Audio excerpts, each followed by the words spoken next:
সবাই আহাদ রাজার রাগটাই দেখল, কিন্তু আজ অবধি কেউ এটার কারণ জানতে চাইল না। আহিয়ার বুকটা কেমন করে উঠলো। সত্যি তো, সবাই শুধু ভাইয়ের দৌরাত্মটাই দেখছে, কিন্তু ভাইয়ের রাগের পেছনে কি আছে কেউ জানে না। তার ভাইয়ের আরো একটা কথা গোল হয়ে মাথায় আঘাত করলো। তোর যা লাগে নির্দ্বিধায় বলবি, তোর ভাই কিডনি বিক্রি করে হলেও এনে দিবে। আহিয়া এই কথাটা তার ভাইকে ছোটবেলা থেকে বলতে শুনেছে, কিন্তু আজ অবধি সে সাহস করে ভাইয়ের কাছে কিছু চায়নি। তবুও তার ভাই তার অভাব চাওয়া সব আগে থেকেই বুঝে নিয়েছে, কিন্তু সে সে কি কখনো ভাইয়ের কষ্ট বুঝেছে? তার রাগের ভেতরে ব্যথা বোঝার চেষ্টা করেছে? না। আজ আহিয়ার মনে হলো তার ভাই না, বরং সে বোন হিসেবে ব্যর্থ। আহিয়া একটা ঢোক গিলতে নিয়েও পারছে না। গলায় কিছু একটা দলা পাকিয়ে আসছে, শ্বাস নিতে কষ্ট হচ্ছে, গলা শুকিয়ে কাঠের মতন।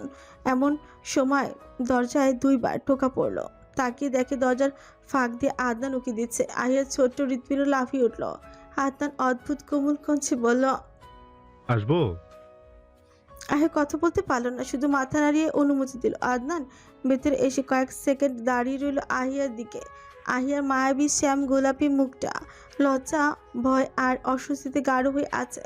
তার চোখ দুটো ঝলমল করছে, দুঃখ নাকি লজ্জায় বোঝা মুশকিল। আদনান ধীরে ধীরে এগিয়ে এসে তার সামনে হাঁটু মুড়ে বসে পড়ল। আহিয়ার হাত দুটো নিজের উষ্ণ হাতের মুঠোয় নিতেই আহিয়ার সামান্য কেঁপে উঠল, নিঃশ্বাস জড়িয়ে গেল। আদনান আহিয়ার চোখে চোখ রেখে এক দৃষ্টিতে তাকিয়ে আছে, কোনো কথা বলছে না। আহিয়ার অস্বস্তি হলো, সে মৃদুস্বরে জিজ্ঞেস করলো, কিছু বলবেন আদনান ভাই? আদনান মাথা নেড়ে বলল। কি বলে? আদনান একটু ঝুঁকে এলো তার দিকে, হাতের মুঠো শক্ত হলো। যদি বলি ফিরিয়ে দিবি না তো? আহিয়া ভ্যাবাচাকা খেয়ে গেল, এক সেকেন্ড তাকিয়ে রইল, তারপর ধীরে ধীরে মাথা নেড়ে বলল। আদনান একদম তার চোখের গভীরে তাকায়, গলার স্বর নিচু করে একটা ভারী আবেগ নিয়ে বলল, বিয়ে করবি আমায়? আহিয়া স্তব্ধ, তার মুখ লালচে হয়ে গেল, মুহূর্তে চোখ ছলছল করে উঠল। আদনান আবার কঞ্চ খাতে নামিয়ে বলল, কথা দিচ্ছি তোকে কখনো নিরাশ করব না, ভালোবাসায় কখনো কমতি রাখবো না। জীবনে যতই কঠিন মুহূর্ত আসুক না কেন, এই হাত দুটো ছাড়বো না। এই অনিশ্চিত জীবনটা তোকে নিয়ে নিশ্চিত করতে চাই। বিয়ে করবি আমাকে? আহিয়ার বুকের ভেতর যেন ঝড় উঠল, শব্দ হারিয়ে গেল, হারিয়ে ফেলল সে। অবশেষে আদনান নিজের মুখে তার সামনে হাঁটু মেরে বসে বিয়ের জন্য প্রপোজ করেছে। এমন সুন্দর একটা মুহূর্ত যে তার জীবনে আসবে সে তো কল্পনাও রাখেনি। আদনান হালকা বিরক্ত হলো তার চুপ থাকা দেখে। কি হলো, চুপ করে আছিস যে? বিয়ে করবি আমায়? আহি, আমি সবার থেকে তোকে চেয়ে নিলেও তোর থেকে তোর মতামত জানতে চাই। তোর মতামত ছাড়া কোনো কিছুই সম্ভব না।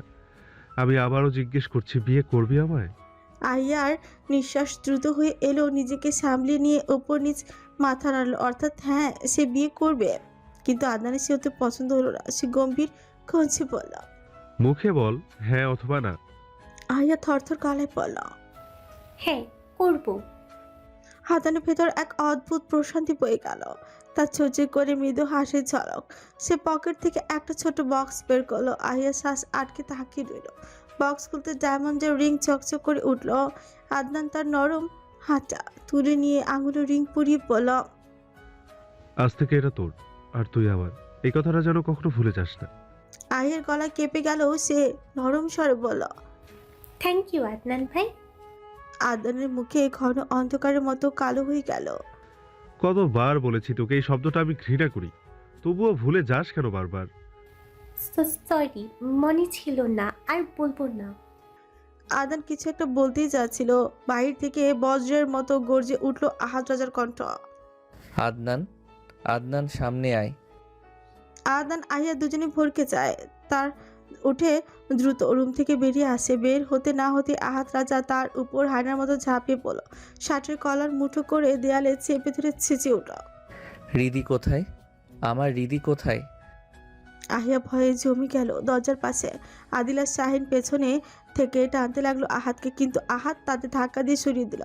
রাগে তার বুক উঠানামা করছে। আদনান কাশতে কাশতে বলল, আমি কি করে জানবো রিদি কোথায়? আহাদ চেঁচিয়ে উঠল। তুই সব জানিস, সব। ভালো মানুষ সাজার চেষ্টা করবি না। তোর এই ভালো মানুষের মুখোশের আড়ালের রূপ আমার জানা আছে। আমি দ্বিতীয়বার জিজ্ঞেস করব না। ভালোই ভালোই বলে দে, আমার হৃদি কোথায়? ওকে কোথায় লুকিয়ে রেখেছিস? আদনান ঝটকা মেরে আহাদের হাত সরিয়ে দিল, শার্টের কলার ঠিক করে নিল। আহাদ রাজার মুখের সামনে তর্জনী আঙুল তুলে বলল, সবকিছুতে আমাকে দোষারোপ করা বন্ধ করা হাত। আমি বলছি তো, এবার আমি হৃদিতার সাথে কিছু করিনি। ও কোথায় আছে আমি জানি না। তোকে আমি কি করে বিশ্বাস করব?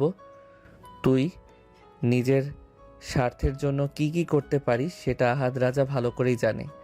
শেষবারের মতো জিজ্ঞেস করছি, হৃদি কোথায়? এক কথা আমি কতবার বলবো, আমি জানি না হৃদিতা কোথায়। একটা ভুলের জন্য বারবার আমার দিকে আঙ্গুল তোলা বন্ধ করো। সেদিন যেটা হয়েছে সেটার জন্য আমি অনুতপ্ত। আমি আমার করা ভুলের জন্য ক্ষমা চেয়েছি। আহাদ রাজা তেড়ে গেল তার দিকে। ততক্ষণে বাড়ির সবাই এসে হাজির। আশফাক, মীর, আদিল, শাহিন তিনজন মিলে আহাদকে ধরে রেখেছে। আহাদ আদনানের দিকে তাকে ফুঁসতে লাগলো, দাঁত কিরমির করে হুঙ্কার ছাড়ল। ওটা ভুল ছিল না, ওটা তোর প্রি প্ল্যান ছিল। আর আহাদ রাজার কাছে ভুলের কোনো ক্ষমা নেই। শুধুমাত্র আহির কারণে আমি চুপ আছি। কিন্তু আই সোয়ার আদনান, এবার যদি হৃদির হারিয়ে যাওয়ার পিছনে তোর হাত থাকে, তাহলে আমি তোকে মেরে সত্যি সত্যি চালের ড্রামে ঢুকাইয়া রাখবো। রাগে ফুঁসতে ফুঁসতে নিজেকে ছাড়িয়ে নিল আহাদ। এরপর যেভাবে গটগট করে এসেছিল ঠিক সেভাবে বাসা থেকে বেরিয়ে গেল। আদিল আর শাহিনও তার পেছনে যায়। আশফাক মীর সন্দেহের চোখে একবার আদনানের দিকে তাকায়। আদনান কি করেছিল? কোন ভুলের কথা বলছে? আদনান আর আহিয়ার সম্পর্ক মেনে না নেওয়ার কারণ কি? তবে এটাই ছিল। আশফাক মীরও এইবার ভাবনা চিন্তা ফেলে দিয়ে আহাদের পেছনে গেল। হৃদিকে না পেলে ঢাকার আকাশে এবার তৃতীয় বিশ্বযুদ্ধ নেমে আসবে। আহিয়াও বিস্ময় দৃষ্টিতে তাকিল আদনানের দিকে। আদনান নিজের বাহু টান টান করে দাঁড়ালো। এক ধাপ এগিয়ে আসতে আহিয়া বলে উঠল, আপনি রিথির সাথে কি করেছিলেন আদনান ভাই? সেদিন ভুল করেছেন মানে কি করেছেন? আদনানের পা থেমে গেল। সে এখন কি করে বোঝাবে আহিয়াকে? সে যা করেছে তাকে পাওয়ার জন্য করেছে। আহিয়া কি মেনে নেবে তার এই চরম ভুলটা? চুপ করে আছেন কেন? বলুন না, আপনি রিথির সাথে কি করেছেন? আহিয়ার কণ্ঠ কেঁপে উঠল উত্তেজনায়। ভয় আর উদ্বেগ, রাগ সব একসাথে জমে আছে তাতে। এই কথা কেন বলছেন যে আপনি সেদিন যা করেছেন তার জন্য অনুতপ্ত? ভাইয়া রিথির সাথে আসলে কি করেছিলেন আপনি আদনান ভাই? আহিয়া কথাগুলো যেন ধারালো কাটার মতো বিঁধে যাচ্ছিল আদনানের বুকের ভেতর। হৃৎপিণ্ড যেন কেউ জোরে মুঠ করে ধরে রেখেছে। শ্বাস প্রশ্বাস নিতে কষ্ট হচ্ছে। সে ভয় পাচ্ছে, ভীষণ ভয়। এতদিনের চাপ, অনুশোচনা, অনুতাপ পেরিয়ে সবই তো সে আয়াকে পেতে বসে। যদি আইয়া এখনই তাকে ঘৃণা করে বসে, যদি দূরে সরে যায়, সেই ব্যথা তো সে সহ্য করতে পারবে না, কখনোই না। সে মনে মনে স্থির সিদ্ধান্তে নিল, সত্যিটা কিছুতেই আহিয়াকে বলবো না। যে সত্য বললে সম্পর্কর শুরু আগেই ভেঙে যাবে, সেই সত্য জানিয়ে লাভ কি? এমন সময় আহিয়া আবারও বলে উঠল, আদনান ভাই বলুন না। আদনান একটু মাথা নিচু করলো, গলা ভারী হয়ে আসছে। যদি বলি বিশ্বাস করবি তো? ভুল বুঝবি না তো আমাকে? আহি, আমি তোকে সবে পেয়েছি। কত কষ্টে, কতদিন অপেক্ষা করে। হারাতে চাই না তোকে। তাহলে বলুন কি করেছেন? এটা জানা কি জরুরি? আদনান গম্ভীর ভাঙা স্বরে বলল, সবকিছু জানা সবসময় ভালো না আহি। কিছু কিছু জিনিস অজানাই থাকা ভালো।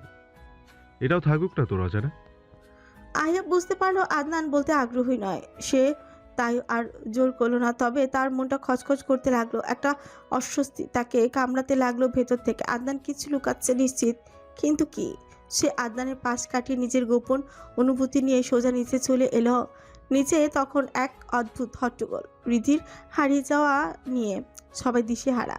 আমজাদ মীর কানে ফোন চেপে ব্যস্ত পায় হন্তদন্ত হয়ে বেরিয়ে যাচ্ছিলেন। তখনই পেছন থেকে আফরোজের সে গলা উঁচু করে ডেকে উঠলেন, কোথায় যাচ্ছেন মন্ত্রী সাহেব?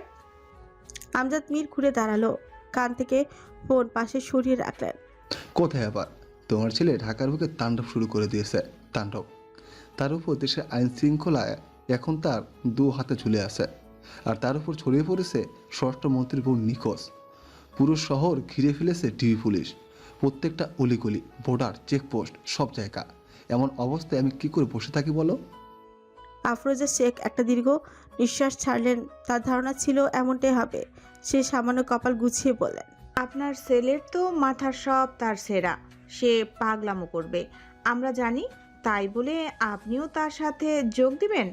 আপনিও কি পাগল হয়ে গেলেন? আহা, তুমি বুঝতেছো না আফরোজা, ছেলের বাবা তো, একটু আধটু ছেলের বাতাস তো লাগবে আমার গায়ে। তাছাড়া আমার একমাত্র বোমার নিখোঁজ, আমি কি করে ভেজা বেড়াল হয়ে ঘরে বসে থাকতে পারি বলো? হালিমা বেগম তখন উদ্বিগ্ন মুখে বলে উঠলেন, ভাইজান ঠিকই বলেছে আপা, হৃদিতা কোথায় আছে, কেমন আছে কে জানে, মেয়েটার কোনো বিপদ হয়নি তো? আফরোজা শেখ কঠিনভাবে বললেন। তোমরা সবাই বেশি বাড়াবাড়ি করছো হালিমা। তার চোখ সরাসরি আমজাদ মীরের দিকে। হৃদিতা হারিয়ে যায়নি, বরং এ বাড়ি ছেড়ে চলে গেছে। আর সেটার কারণও আপনার আদরের ছেলে মন্ত্রী সাহেব। মানুষকে হয়রানি করার আগে আপনার ছেলেকে রাগটা নিয়ন্ত্রণ করতে শিখান, না হলে একদিন সেই রাগই তাকে ধ্বংস করবে। আমজাদ মীর আর কিছু না বলে চোখে তার কালো চশমাটা পরে নিলেন। ফোনটা পকেটে রাখতে রাখতে শুধু বললেন, ওসব পরের কথা, আগে মেয়েটাকে খোঁজা জরুরি। আমি এখন আসছি। হালিমা, তুমি রীতিতার বাবা মায়ের সাথে যোগাযোগ রেখো, ও গ্রামে গেছে কিনা সেটা খোঁজ রেখো। আচ্ছা ভাইজান। আমজাদ মীর একদল গার্ড নিয়ে দ্রুত পা ফেলে বাড়ি থেকে বেরিয়ে গেলেন। আফরোজা শেখ নিজের চেয়ারে গিয়ে ভারী হয়ে বসে পড়লেন। ঋতু দ্রুত এক গ্লাস ঠান্ডা পানি এনে তার হাতে দিল। শারমিন, হালিমা, আহিয়া সবাই স্তব্ধ, নিস্তব্ধ, দুশ্চিন্তায় ঘড়ির কাঁটা ধরে সময় গুনছে। আনিকা এক মনে ভার্সিটি করিডোর ধরে হাঁটছিল, তার পাশে নীলা, আহিয়া আর রিধিতা। পারিবারিক যত ঝামেলার কারণেই বেশ কিছুদিন ভার্সিটিতে আসে না, অথচ এদিকে প্রথম সেমিস্টার পরীক্ষার রুটিন দিয়ে দেওয়া হয়েছে।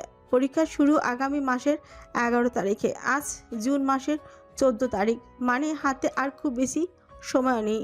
এই চিন্তা নীলা আর আনিকা মিলে গত কয়েকদিন ধরেই দৌড়ে দৌড়ে সব সাবজেক্টের নোট সংগ্রহ করছে। আহিয়া আর রিদিতা যেন পিছিয়ে না পড়ে। নীলা হাঁটতে হাঁটতে কিছু একটা বলছিল, কিন্তু আনিকার মন অন্য কিছু ভাবছে। এই চিন্তায় নীলা আর আনিকা মিলে গত কয়েকদিন ধরে দৌড়ে দৌড়ে সব সাবজেক্ট নোট সংগ্রহ করছে। আহিয়া আর রিদিতা যেন পিছিয়ে না পড়ে। নীলা হাঁটতে হাঁটতে কিছু একটা বলছিল, কিন্তু আনিকার মন অন্য কিছু ভাবছে। তার মাথায় ঘুরছে আজকের ঘটনা, অপ্রত্যাশিত শাহিনের বিয়ের প্রস্তাবে আনিকা অনেকটা বিস্মিত হয়েছে। এমন করে কে বিয়ের প্রস্তাব দেয়? যতই সে বিয়ে পাগল হোক, তাই বলে এমন হুট করে একজনকে বিয়ে করে নেবে নাকি? যদিও শাহিন দেখতে অতটাও খারাপ না, বেশ সুদর্শনও বটে, কিন্তু এভাবে বিয়ে অসম্ভব। আনিকার ভাবনার ব্যাঘাত ঘটে মৃত্যুর ডাকে। পেছন থেকে মৃত্যু ডাকতে নীলা আর আনিকা দুজনেই ঘুরে তাকায়। মৃত্যু প্রায় হাঁপিয়ে গেছে, কাছে এসে ঘন ঘন নিঃশ্বাস ফেলছে। আনিকা জিজ্ঞেস করলো, কি রে, তোর আবার কি হলো? মৃত্যু লম্বা দম নিয়ে বলল, শুনছিস কিছু? নীলা কিছুটা বিরক্ত হয়ে বলল, কি শুনবো? ঢাকা শহরে আহাত রাজা তাণ্ডব চালাচ্ছে, হৃদিতা নাকি নিখোঁজ। তোরা কিচ্ছু জানিস না? কি? আনিকা আর নীলা একসাথে চিৎকার করে উঠলো। তাদের চোখে বিস্ময় বড় হয়ে গেছে। নীলা স্তব্ধ গলায় বলল, রিদি নিখোঁজ মানে কি? কোথায় গেছে ও? মৃত্যু ঠোঁট উল্টালো। আমি কি জানি, তোদের থেকেও জানার কথা, তোরা তো ওর সবচেয়ে কাছের। আনিকা আর নীলা একে অপরের দিকে তাকালো, চোখে আতঙ্ক ছড়িয়ে পড়েছে ধীরে ধীরে। রিদিতা নিখোঁজ মানে আহাদ রাজা যে শহর মাথায় তুলে ফেলবে, এটাই স্বাভাবিক, কিন্তু প্রশ্নটা হলো রিধি কোথায়? সন্ধ্যা ঘনিয়ে এসেছে, কোথাও আজানের সুর কানে আসছে। আবারও একই সঙ্গে শহরের রাস্তায় গাড়ির হর্ন, মানুষের চিৎকার, ট্রাফিক সাইরেন, সব মিলে অদ্ভুত এক শোরগোল। ডিবি, র্যাব, স্পেশাল ফোর্স সবাই লবণের মতো ছড়িয়ে গেছে পুরো শহরে। প্রতিটি অলি গলি, চ্যানেল, টার্মিনাল চেক হচ্ছে, প্রতিটি সিসিটিভির ফুটেজ খতিয়ে দেখা হচ্ছে, কিন্তু এখনো অবধি স্বরাষ্ট্রমন্ত্রীর বউয়ের খোঁজ দিতে পারলো না কেউ, এমনকি একটা ক্লুও না। আহাত রাজা আর ত্রয়ী আর গার্ড নিয়ে প্রত্যেকটা শত্রুর আস্তানা হানা দিয়েছে। কোনো শত্রু তার সাথে শত্রুতা করে তার প্রেয়সীকে অপহরণ করতে পারে, এটা ভেবে ঢাকার রাস্তার বুলেট গতিতে ছুটছে তাদের কালো গাড়ি সারিবদ্ধ হয়ে। হেডলাইটের আলো ধারালো তীরের মতো রাস্তা চিরে এগিয়ে চলেছে গন্তব্য মাতব্বরের আস্তানা। গাড়ির সারি থামতেই গলি খলিল মাতব্বরের বিশাল বাড়িটা ঘিরে নিল নিরাপত্তা রক্ষীরা। আজ রাজা হাতে সিরিয়াস আর কোকর কালো বেল্ট। সে ছাড়ে দিতেই আর তার পোষা কুকুর দুটো গর্জন করে ঢুকে পড়লো ভিতরে। মাতব্বরের লোকেরা বন্দুক রড নিয়ে তেড়ে এলো, কিন্তু আহাত রাজা আর তার কুকুরের সামনে তারা ছেলে খেলা মুহূর্তেই সবাই কুপকাত। আহাত রাজা কোমরে গোজা ধাতব পিস্তলটা বের করে ঘুরিয়ে ঘুরিয়ে ওপরে উঠাতে লাগলো। তার চোখে আগুন, যেন ধ্বংসের দেবতা নেমে এসেছে। তার সাথে লাইন ধরে আদিল, শাহিন, নাদিম, শাওন আর একদল গার্ড। দ্বিতীয় তলায় মাতব্বরের রুমের দরজাটা এক লাথিতেই খুলে ফেল। রুমে ঢুকতেই দেখে এক অদ্ভুত দৃশ্য। খলিল মাতব্বর জায়নামাজে দাঁড়িয়ে সম্ভবত মাগরিবের নামাজই পড়ছিল। আহাত রাজা ঠোঁট বাঁকিয়ে হাসল। এই হাসি ঘৃণার, ব্যঙ্গের, তাচ্ছিল্যের। যে মানুষের কুকর্মের হিসাব লিখতে গেলে খাতা ভরে যাবে, সে আর যায় না মাঝে। মানুষ বড়ই অদ্ভুত প্রাণী। আল্লাহকে ভয় করে না। মৃত্যুর পর কি হবে তার ভয় নেই, অথচ মৃত্যুর আগের জীবনটার কি মায়া। এই ক্ষণস্থায়ী জীবনের মায়া ত্যাগ করা আসলেই দুষ্কর। নামাজরত মাতব্বরকে পাশ কাটিয়ে আহাত রাজা একটা সিঙ্গেল সোফায় গড়গড় শব্দ করে টেনে নিল। সোফায় বসে পিস্তল গালে ঠেকে একটুখানি মাথা কাত করে নামাজ শেষ হওয়ার অপেক্ষা করলো, কিন্তু মাতব্বরের নামাজ শেষ হওয়ার নাম নিচ্ছে না। দুবারের জায়গায় মাঝে মধ্যে 3 বারও সেজদা দিচ্ছে। হয়তো ভেবে নিয়েছে আজ নামাজকেই তাকে বাঁচাতে পারবে। আদিল এটা দেখে হেসে উঠল, বলল, এটা কি দেখতেছি রে সাইন ভাই, আজকে মনে হয় মাতাব্বর জীবনের সব নামাজ একসাথে পড়ে শেষ করবে। শাহিন ফিসফিস করে বলল, জান্নাত দখল করতে নেমে গেছে মনে হয়। হালকা হাসির শব্দ ঘরে ছড়িয়ে পড়ল। আহাত রাজা পিস্তলটা কপালে ঘষে বলে উঠল, একটা করে সেজদা বেশি দিলেই তো জান্নাত পাওয়া যায় না, সেটা মাতব্বরে কেউ বোঝা। আবারও হাসল সবাই। এক মুহূর্ত নিস্তব্ধতার পর হঠাৎই আহাত রাজা গলা বজ্রের মতো ফেটে উঠল, তোর নামাজ শেষ কর কুইক, না হলে যত সময় আমাকে বসিয়ে রাখবি তোর শাস্তি ততটাই ভয়ানক হবে। সাথে সাথেই মাতব্বর সালাম ফেরালো কাপা কাপা হাতে। জায়নামাজটা গুটিয়ে নিতে না নিতেই আহাত রাজা তার উপর ছাপিয়ে পড়লো, গলা চেপে পেছনে ছেলে দেয়ালের সাথে মিশিয়ে দিল। হিংস্র পশুনের গর্জন ছাড়া। আমার রিদি কোথায় কোথায় লুকিয়ে রেখেছিস ওকে, হারামজাদা? মাতব্বর কাশতে কাশতে বলতে লাগলো, আমি কিছু করি নাই, আমি জানি না সে কোথায়। তোকে আমি জ্যান্ত পুঁতে ফেলবো মাতব্বর। আমার প্রেয়সীর যদি কিছু হয়, তোর জীবন আমি জাহান্নাম বানিয়ে দিব। আমি সত্যি বলছি, আমি জানি না আপনার প্রেয়সী কোথায়। বিশ্বাস করুন, আমি কিছু করি নাই। আহাত রাজা ছুট পাকালো। হা, বিশ্বাস? তোর মতো শুয়োরকে বিশ্বাস করব? মাতব্বরের গলা আরেকটু জোরে চেপে ধরলো। মাতব্বর এবার হাঁসফাঁস করতে লাগলো, নিজেকে ছাড়ানোর চেষ্টা করছে অনবরত। চোখ দুটো রসগোল্লার মতো হয়ে গেছে।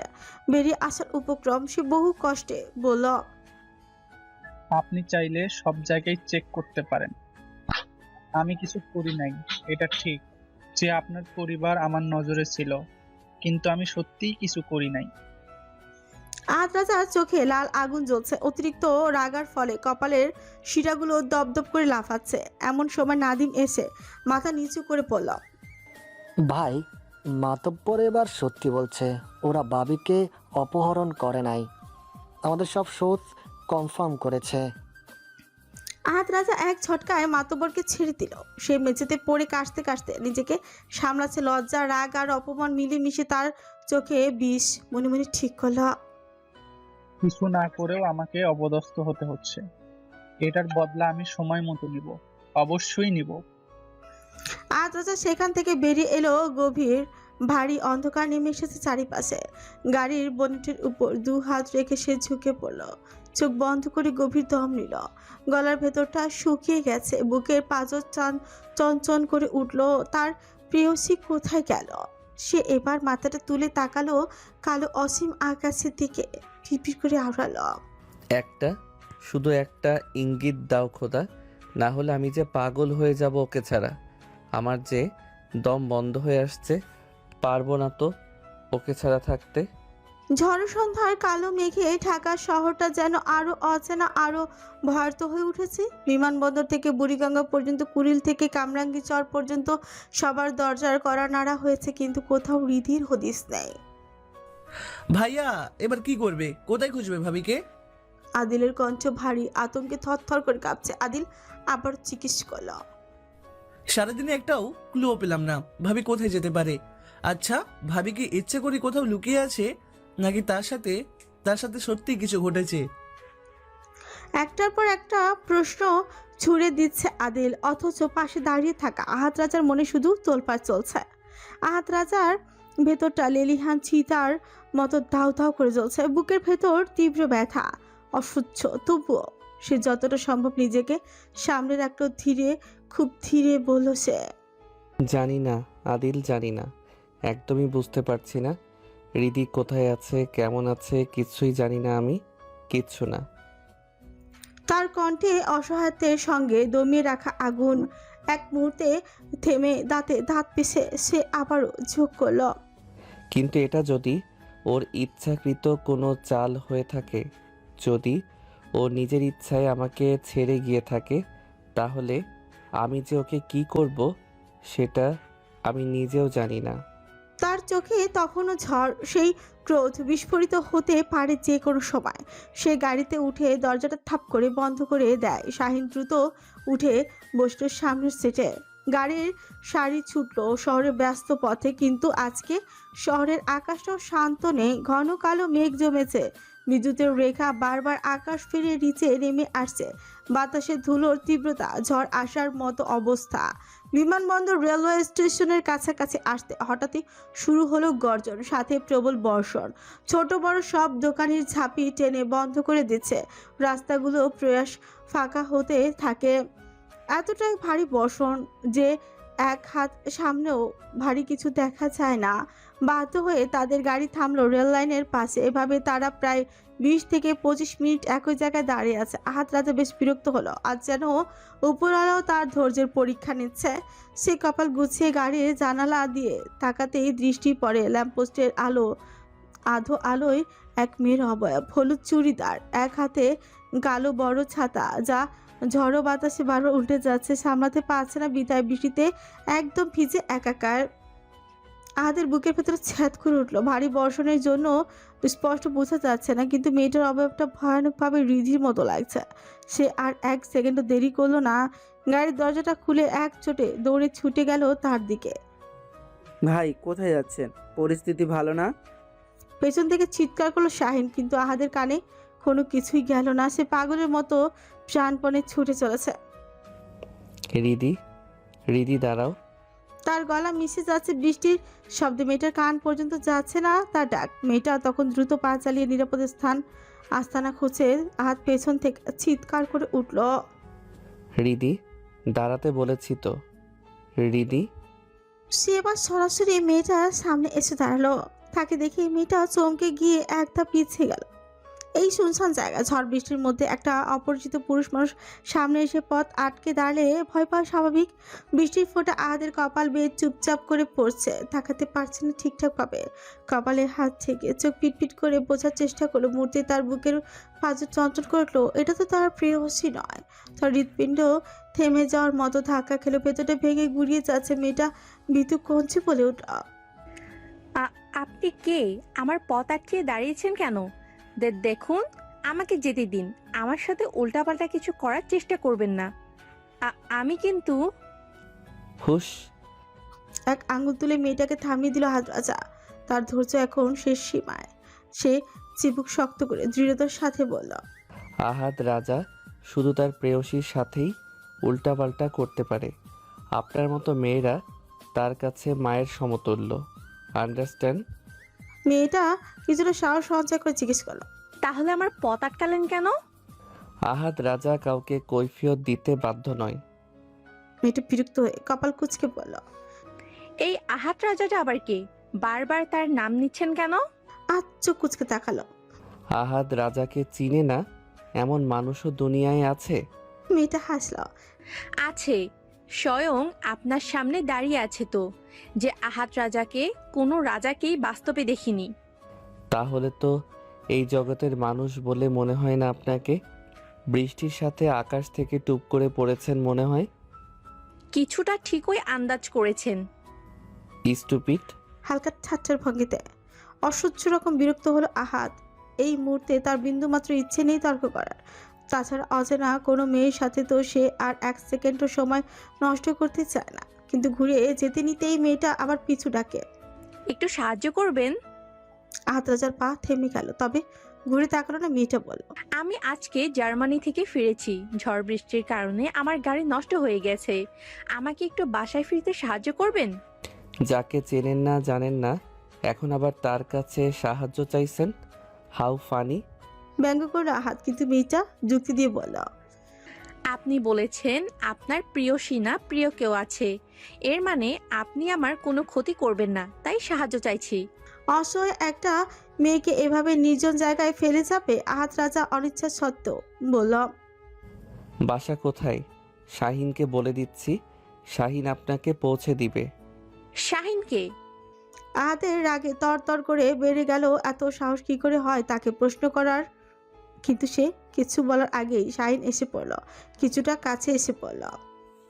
ভাই চলেন, এখন বৃষ্টি কিছুটা কমেছে, আবার বেড়ে যেতে পারে, তার আগেই আমাদের যাওয়া দরকার। আর চোখ বন্ধ করে নিল। নিজের উপর এই অস্বাভাবিক রাগটা নিয়ন্ত্রণ করার তীব্র চেষ্টা করছে। গলার স্বর রুক্ষ করে বলল, আমি রিদিকে না নিয়ে কোথাও যাব না, তোরা চলে যা। যাওয়ার আগে এই উটকো ঝামেলাটাকে বাসায় পৌঁছে দিয়ে যাস, সোয়াব হবে।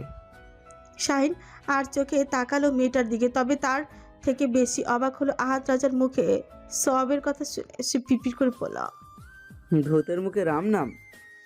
আহাত চোখ গরম করে তাকাতে শাহিন কথা ঘুরিয়ে বলল, ভাই আপনাকে রেখে আমরা কি করে যেতে পারি? আপনাকে ছেড়ে যাব না। শাহিন, যাচ্ছি ভাই যাচ্ছি, চলুন। ম্যাডাম আপনার গন্তব্য বলুন। ছোটোখাটো সব হাতছাড়া করতে হয় না। শাহিনের সাথে সাথে মেয়েটাও গাড়ির দিকে এগিয়ে যেতে যেতে বলল, মির হাউস। শাহিন চমকে মেয়েটার দিকে হাঁকর কিছুক্ষণ তাকিয়ে রইল। সে কি আদৌ ঠিক শুনেছে?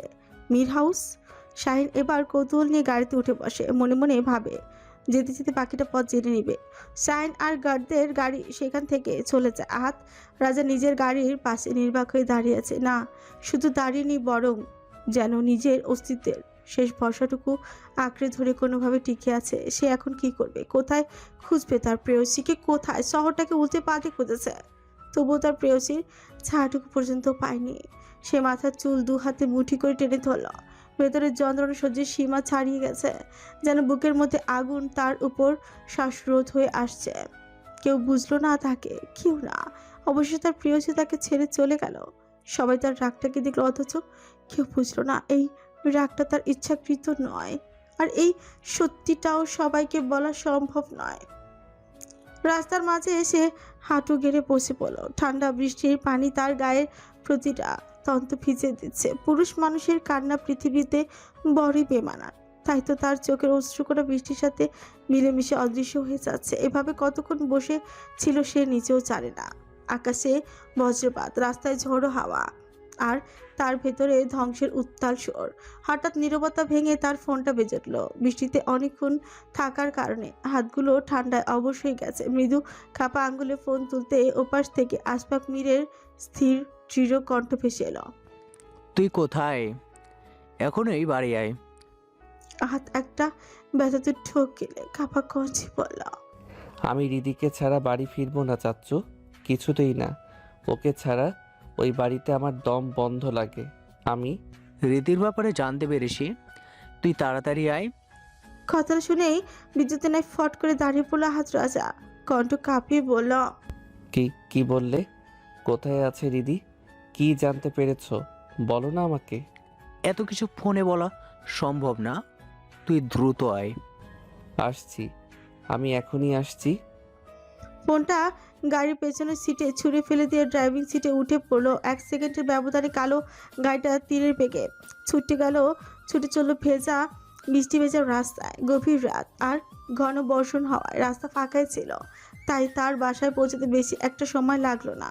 মূল গেট পেরিয়ে গাড়ি থেকে নেমে ঝড়ের গতিতে ভিতরে ঢুকলো। সেখানে হল ঘরে আগে থেকে সবাই উপস্থিত, তবে তখন তার নজর কেউ পড়ছে না। সে শুধু হৃদিকে খুঁজছে। আশফাক মীরের কাছে এসে উত্তর হয়ে জানতে চাইল, চাচু রিদি কোথায়?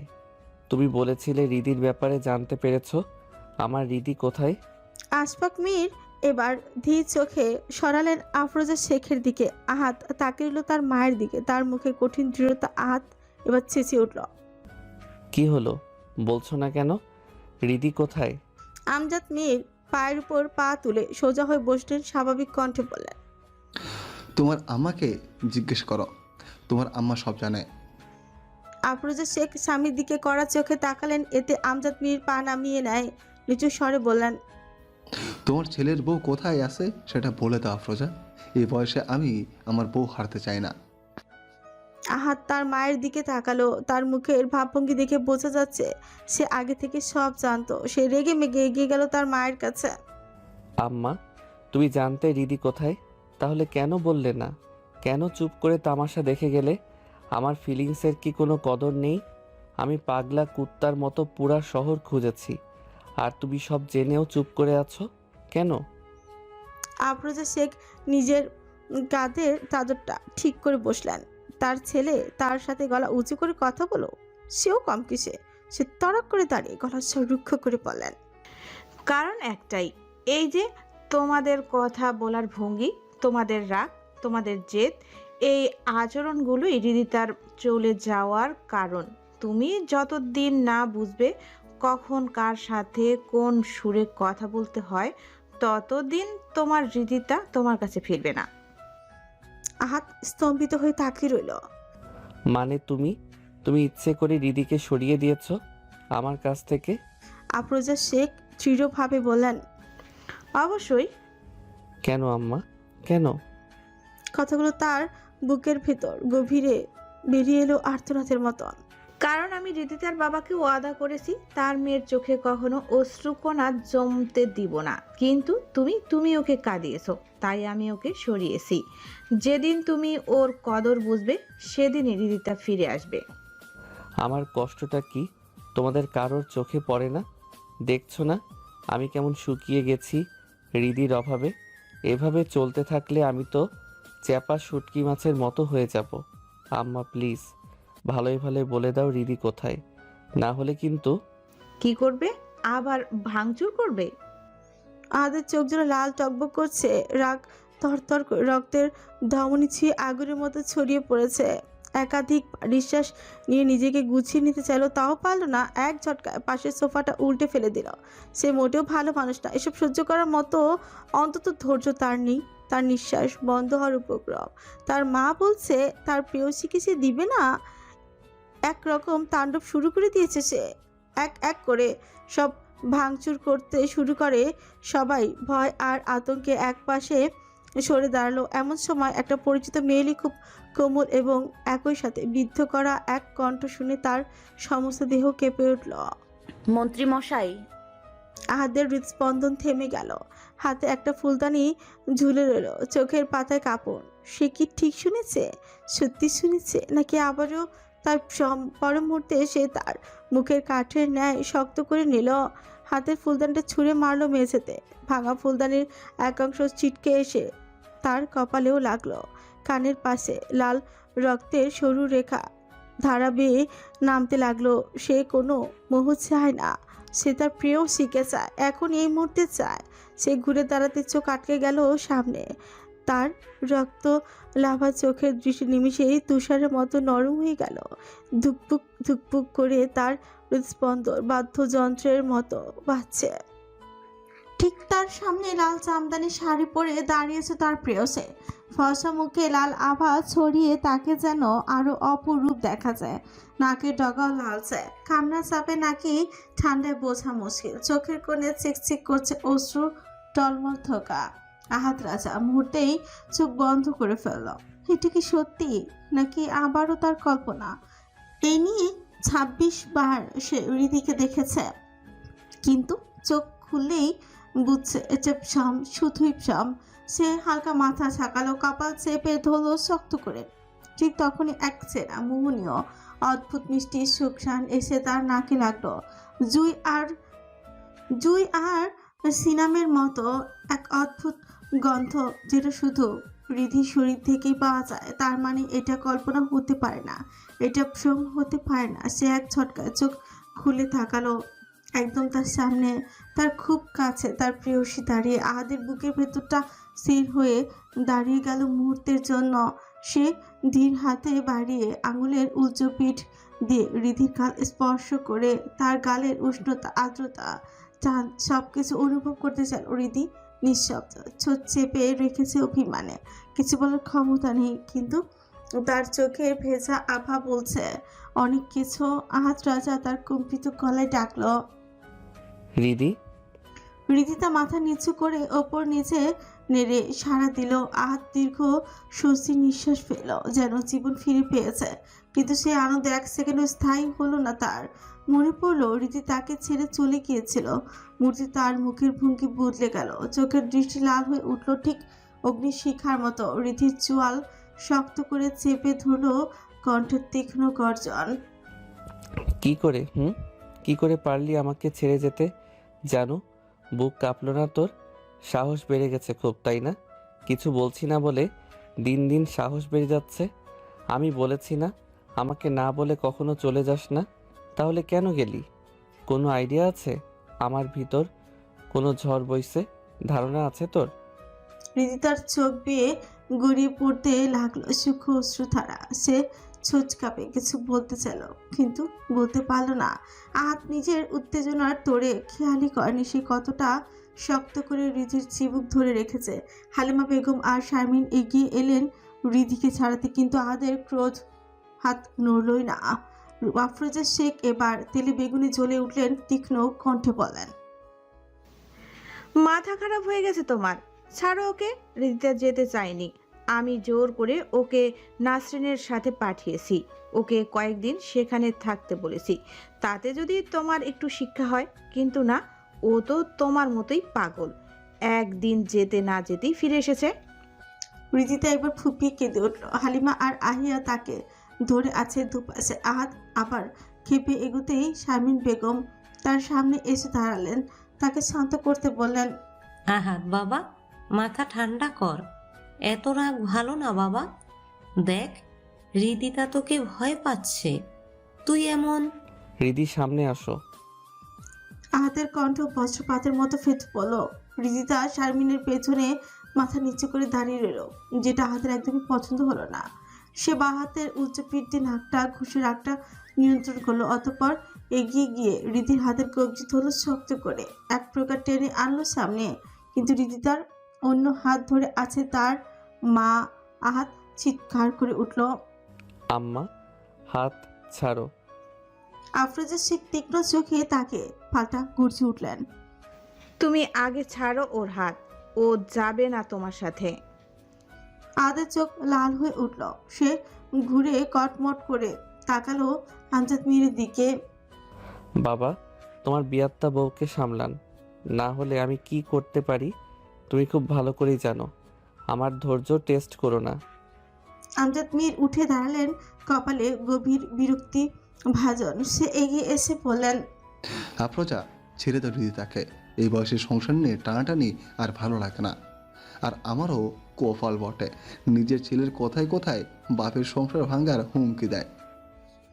আফরোজা শেখ তীক্ষ্ণ দৃষ্টি ছুড়ে দিলেন স্বামীকে, কিন্তু তার কিছু বলার আগে রিদিতা মৃদু কাপা কণ্ঠে বলল, আম্মা ছাড়ুন, আমি ওনাকে সামলে নিব, আপনি চিন্তা করবেন না। আফরোজা শেখ এবার তাকালো রিদিতার দিকে। তার চোখ জোড়া দেখে সে বুঝলেন তার ভেতরে টানা ভালোবাসা, অস্থিরতা সবকিছু মিশে আছে। সে আর কি বা করবে, অসহায়ের মতো বাধ্য হয়ে হাত ছেড়ে দিল। আর আহাত এক মুহূর্ত দেরি করলো না, রিদির হাত শক্ত করে ধরে টেনে নিয়ে গেল সিঁড়ির দিকে। রিদিতার শাড়ি কুচে বারবার পায়ের নিচে পেঁচাচ্ছে, তবুও সে তার মন্ত্রী মশাইয়ের পায়ের সাথে তাল মিলিয়ে হাঁটার চেষ্টা করছে। তার লাল শাড়ির আঁচল বাতাসে উড়ে উড়ে পেছনে নাচছে। হল ঘরে সবাই হতবাক হয়ে তাকিয়ে আছে তাদের দিকে। ঠিক সেই সময় ঘরের ভেতরে ভারী নীরবতা ভেদ করে প্রবেশ করলো শাহেন, আর তার সাথে সেই হলুদ চুড়িদার পরা মেয়েটা।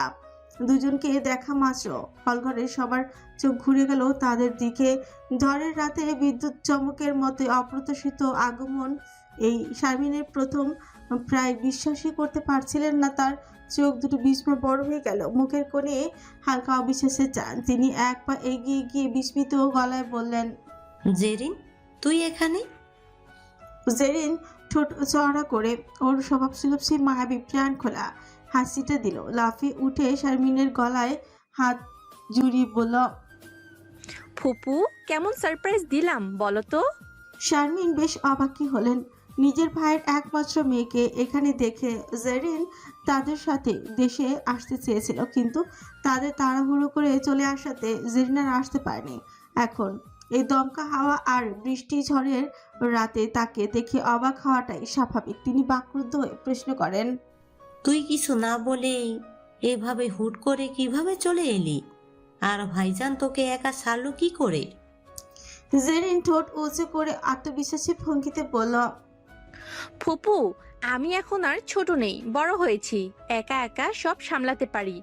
ফেরার পথে রাস্তায় ঝড় বৃষ্টি ছিল, তাও ঠিকঠাক চলে এসেছি। দেখো না তোমার সামনে ফিটফাট দাঁড়িয়ে আছি। জেরিনের কথা শেষ হতে শাহিন পাশ থেকে ব্যঙ্গভরা কণ্ঠে বলল, আর সেটা ভাইয়ের কারণেই সম্ভব হয়েছে। কথাটা শেষ হতে না হতেই তার দৃষ্টি পড়ল সিঁড়ির বেয়ে উঠতে থাকা আহাত আর রিদিতার দিকে। সে কিছুটা বিস্ময় সুরে বলল, ভাই কখন এলো? আমরা তো ভাইয়ের আগে রওনা করেছিলাম, তাহলে ভাই আগে আসলো কি করে? পাশ থেকে আশপাক মেয়ের হালকা ঠোঁট বাঁকিয়ে তার ছেলে সুরে বললেন, বইয়ের খোঁজ পেলে 7 সাগর আর 13 নদী অনায়াসে পার করা যায়। আর এটা তো ঢাকার শহর, তাও আবার রাজত্ব আহাদ রাজার হাতের তালুতে। শাহিন চোখ কপালে তুলে বলল, তাই তো। ভাবিকে কোথায় পেল? কোথায় ছিল ভাবি? ভাবিজানের অ্যাসিস্ট্যান্ট নাসরিনের বাসায়। শাহিন অবাক হয়ে তাকালো আফরোজা শেখের দিকে। তার মুখের অভিব্যক্তি দেখেই মুহূর্তেই বুঝে গেল সবকিছু। জেরিনও কৌতূহলী চোখে তাকালো সিঁড়ির দিকে। ততক্ষণে আহাত আর রিদিতা উপরে করিডোর পেরিয়ে গেছে। এখন তাদের কেবল পিঠ দেখা যাচ্ছে। তবুও সে আহাত রাজার দেহের আকার আর চলার ভঙ্গি দেখে চিনে ফেল, কিন্তু কিছু বলল না। হালিমা বেগম কিছুটা অবাক হয়ে বলেন, শাহিন তুই জেরিনকে কোথায় পেলি? শাহিন এক চিলতে হাসি দিয়ে বলল, রাস্তায়। ভাই বলল বাসায় পৌঁছে দিতে। সব হবে। এমনিতে তো সবের সাক্ষাৎ পাওয়া যায় না, আজকে সামনে এলে দাঁড়ায় তুই তুলে নিয়ে আসলাম। তার ব্যঙ্গাত্মক সুর আদনানকে আরো বিরক্ত করে তুলল।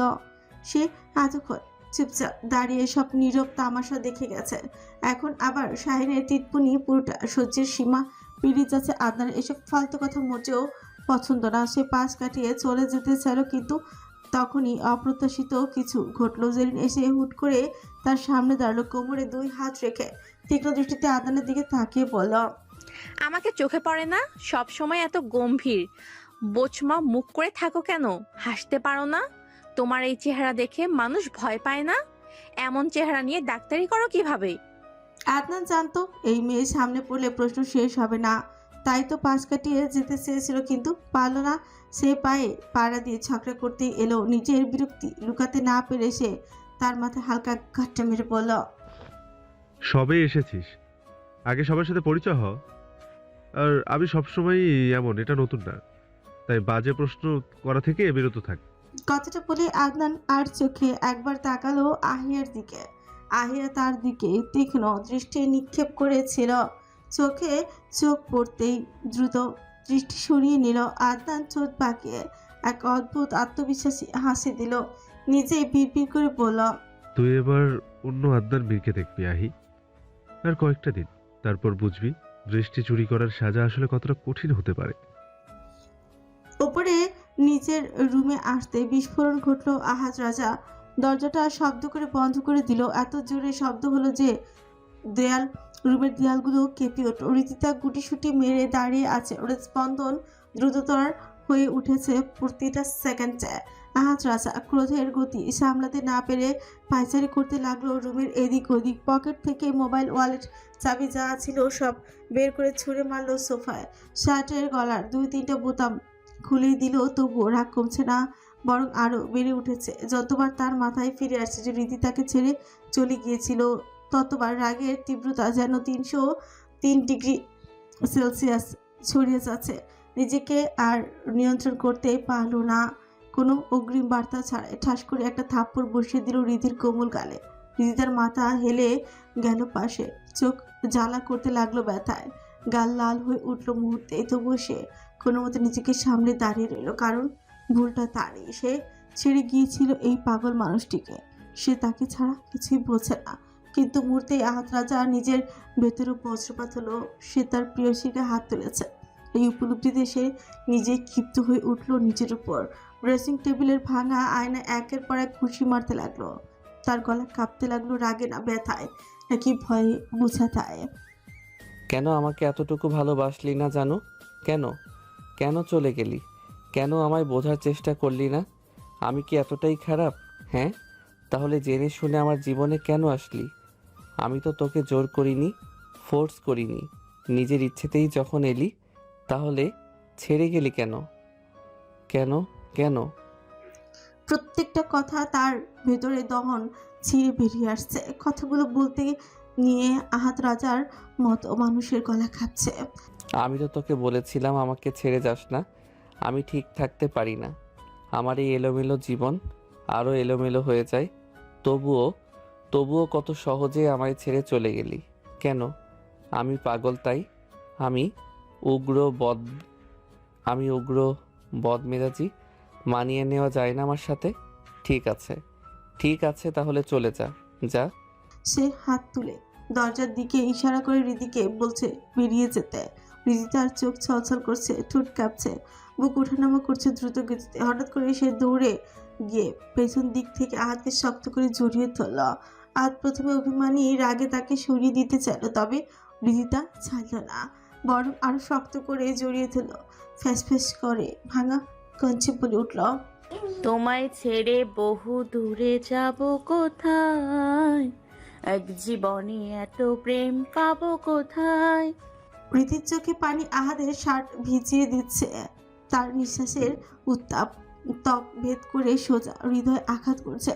এমত অবস্থায় তার কি করা উচিত বুঝতে না পেরে কিছুক্ষণ স্তব্ধ হয়ে রইল। রিদিতা পেছন থেকে আরো আশ্রে পৃষ্ঠে ধরল প্রেয়সীর আলিঙ্গনে। আহাত রাজার স্ফুলিঙ্গের মতো রাগ মুহূর্তেই গলে গেল ঠান্ডা স্রোতে।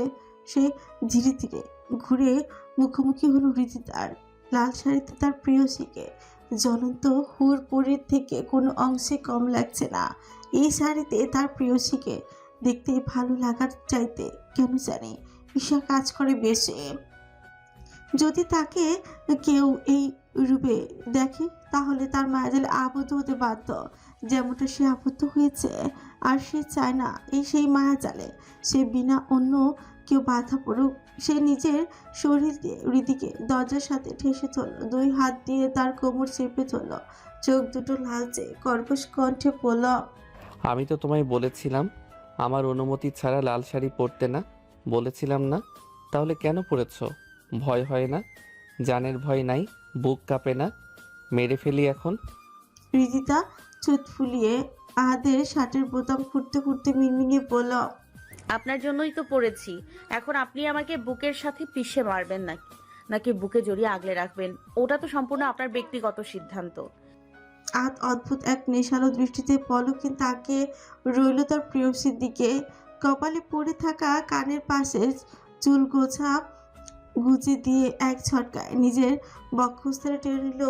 হাসকি স্বরে বলল, বেশ, তাহলে মেরে ফেলি, একদম আমার বুকের সাথে পিষে মেরে ফেলি। তার আলিঙ্গন শক্ত হলো আরো।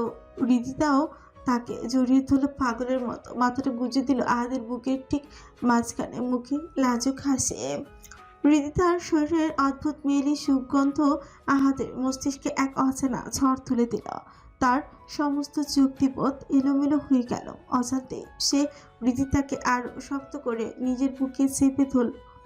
তার বাহুর বাঁধন শক্ত হলো, এতে রিদিতার নড়াচড়া থেমে গেল। আশ্চর্য, কেউ এত শক্ত করে জড়িয়ে ধরে? রিদিতার বুক ধরফর করতে লাগলো। বাধ্য হয়ে মৃদু কাঁপা কণ্ঠে বলল, আপনি কি সত্যি সত্যি আমাকে মেরে ফেলবেন নাকি? আহাত নির্দয় স্বরে বলল, সন্দেহ আছে কোনো? আমি মরে গেলে আপনি খুশি হবেন? আহাদের গলার স্বরটা ছিল ভয়ঙ্কর রকমের স্থির। যদি বলি হ্যাঁ? রিদিতা ধীরে মাথা নাড়ল। বিশ্বাস করি না। কেন? আপনি বলেছেন আপনি আমাকে ভালোবাসেন। শুধু কি আমিই বাসি, তুমি বাসো না?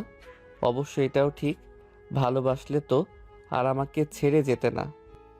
রিদিতা তার বুকের উপর ভারী করে নিঃশ্বাস ছাড়ল। অপরাধীর মতো মাথা নিচু করে কাপা গলায় বলল, সরি, ভুল হয়ে গেছে। মৃত্যু ছাড়া আর কখনো ছেড়ে যাব না। আহাত হঠাৎ করে স্বাভাবিক ভঙ্গিতে বলল, ভুল যখন করেছো তখন শাস্তি তো পেতেই হবে। কান ধরো, 13 ঘন্টা আমাকে হয়রানি করেছো, 13 বার কান ধরে উঠবস করো। রিদিতা অবাক হয়ে ফট করে মাথাটা তুলে তাকালো তার দিকে। এভাবে তাকিয়ে কি দেখছো? আমি কি বলেছি শুনতে পাওনি? সে উঁচিয়ে বলল, আহাত। রিদিতা ঠোঁট ফুলে শিশুসুলভ ভঙ্গিতে বলল, পেয়েছি তো। তাহলে দাঁড়িয়ে আছো কেন? একটা শুকনো ঠোক গেল রিদিতা। অতঃপর বলল, ভুল তো আমি একা করিনি, আপনিও করেছেন। আমার সাথে রুডলি কথা বলেছেন, কান তো আপনার ধরা উচিত। তাছাড়া বিয়ের সময় শর্তটা মনে আছে তো? 72 বার ধরতে হবে কিন্তু। আহাত রাজার সুকুচকে তাকালো তার প্রেয়সীর দিকে। স্পষ্ট মনে পড়ে গেল সেই শর্তটা। রিদিতা সুযোগ বুঝে আবার বলল, আপনার কষ্ট হলে একবারে করার দরকার নেই। প্রতিদিন সকালে নিয়ম করে 10 বার উঠবস করলেই হবে। আহাত রাজা এক ধাপ এগোতে রিদিতা স্বাভাবিকভাবে এক পা পিছিয়ে গেল। আহাত ব্যঙ্গাত্মক হাসি হেসে নিজের বুকের তর্জনী ঠেকিয়ে বলল, তোমার সাহস তো কম না। আহাদ রাজাকে কান ধরতে বলছো? আহাদ রাজাকে? রিদিতা জিহ্বা দিয়ে ঠোঁট ভিজিয়ে ইতস্তত করল, না, আমি তো আমার বিবাহিত স্বামীকেই বলেছি। আচ্ছা। সুতুলে জিজ্ঞেস করল আহাত। রিদিতা উপর নিচ মাথা নেড়ে সম্মতি জানালো। আহাত ধীরে ধীরে তা এগোতে লাগলো। স্বামী বলে যখন আবদার করছেন তখন আমার আচরণটাও তো তেমনই করা উচিত। কি বলেন রিদি রানী? রিদিতার চোখে বিস্ময় বড় হয়ে গেল। এক ছুট লাগালো বারান্দার দিকে। সে আহাত রাজার মনোভাব ভালো করে বুঝতে পেরেছে। পালনে একমাত্র উপায়, কথায় আছে না, নিজে বাঁচলে পাপের নাম। কিন্তু বেশি একটা লাভ হলো না। আহাত রাজা পেছন থেকে গিয়ে তার কোমর জড়িয়ে ধরেছে। তার শক্ত বাহুতে আটকে গেল রিদিতা। থুতনি এসে ঠেকলো তার ঘাড়ে। বাইরে তখনও ঝুম বৃষ্টি, মাঝে মাঝে বিদ্যুৎ চমকাচ্ছে। প্রকৃতিতে ঠান্ডা শীতল হাওয়া বইছে, অথচ আহাদের তপ্ত নিঃশ্বাস তার হৃদিতার উন্মুক্ত উদরে, তার হাতের স্পর্শে শরীরের ভেতর আগুন জ্বলছে। আহাদ এবার ঘাড়ে নাক ঘষে হাসকি স্বরে ডাকল, রিদি। রিদিতা কণ্ঠ কাঁপিয়ে জবাব দিল, আমার ঠান্ডা লাগছে, চলো ভিতরে যাই। আমি যাব না, আপনি খারাপ। বেশি খারাপ? সেদিনের কথা মনে পড়তে রিদিতার চোখ বড় হয়ে গেল। কথা ঘুরিয়ে নি বলল, না না, ভালো।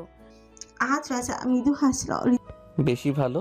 রিদিতা মাথা নেড়ে জানালো, হ্যাঁ। আহাদ তার প্রেয়সীর বন্ধ চোখের পাতায় দুটো নরম চুমু রেখে নেশাগ্রস্ত কঞ্চে বলল, আমার যে এত ভালো পোষায় না জানো। আমি খারাপ হতে চাই, অনেক বেশি খারাপ হতে চাই। আজ আর কোনো ফণিতা করল না রিদিতা। নিঃশব্দে আত্মসমর্পণ করলো তার মন্ত্রী মশাইয়ের কাছে। অবচেতনে শরীর হেলে পড়ল আহাদের দিকে। আহাদ দু হাতে তার প্রেয়সীকে সামলে নিল, তারপর অনায়াসে কোলে তুলে নিল। পাজা কোলে করে ভেতরের ঘরের দিকে পা বাড়ালো। বাইরে তখন বৃষ্টির মাসটা আরো বেড়ে গেছে। বাতাস আরো বৃষ্টির মধ্যে অদ্ভুত এক রেশারেশি চলছে, ঠিক যেমনটা চলছে ঘরের ভিতর দুটি হৃদয়ের মাঝখানে। সকাল সকাল সিঁড়ি পেয়ে নামতে গিয়ে কারোর সাথে ধাক্কা লেগে ভারসাম্য হারিয়ে ছিটকে পড়ল আদিল। চোখ মুখ কুচকে এলো তীব্র ব্যথায়। রাগে দাঁত কামড়ে চোখ বন্ধ করে রইল কয়েক সেকেন্ড। মনে মনে গজগজ করতে করতে চোখ খুললো সে। চোখ খুলেই দেখলো যা তাতে ব্যথার থেকেও রাগটা বেশি জ্বলে উঠলো তার। তার সামনে দাঁড়িয়ে আছে একটি মেয়ে, হাসছে সে। আদিল তখনও জেরিনকে চিনে না, তাই তার জন্য জেরিন অচেনা একটা মেয়ে। আদিল একেবারে রেগে মেগে আগুন। একে তো তাকে ফেলে দিয়েছে, তার উপর আবার তাৎকেলি হাসছে। ভারী বেয়াদব তো মেয়ে।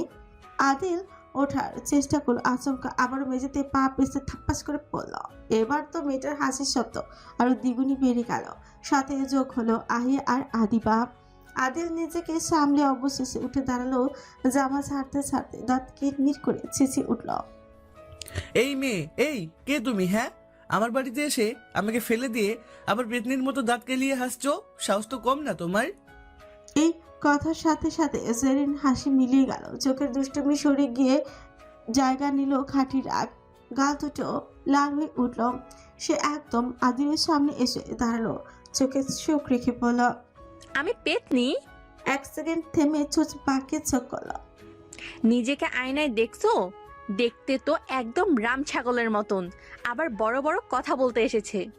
আদিলের চোখ কপালে উঠল। আমি রাম ছাগল? হ্যাঁ অবশ্যই, তার থেকে কোনো অংশে কম না। ব্যঙ্গাত্মক হাসি টেনে বলল আদিল। তা রাম ছাগলের বাড়িতে আপনার কি কাজ? কোথা থেকে উড়ে এসে জুড়ে বসেছেন? জার্মান থেকে উড়ে এসেছি, তবে এটা রাম ছাগলের আদরখানা জানলে কখনোই আসতাম না। কি বললে তুমি? আদিল রেগে এক পা এগিয়ে যেতে তাদের মাঝখানে বাদ সেজে দাঁড়ালো আহিয়া। আদি, কি সমস্যা তোর? জেরিন আদনান ভাইয়ের মামাতো বোন বেড়াতে এসেছে, আমার সাথে যা করার কর, ওর সাথে অন্তত সুন্দর করে কথা বল। এই কথাটা আদিলের কানে গেল, কিন্তু মাথা ঠুকলো না।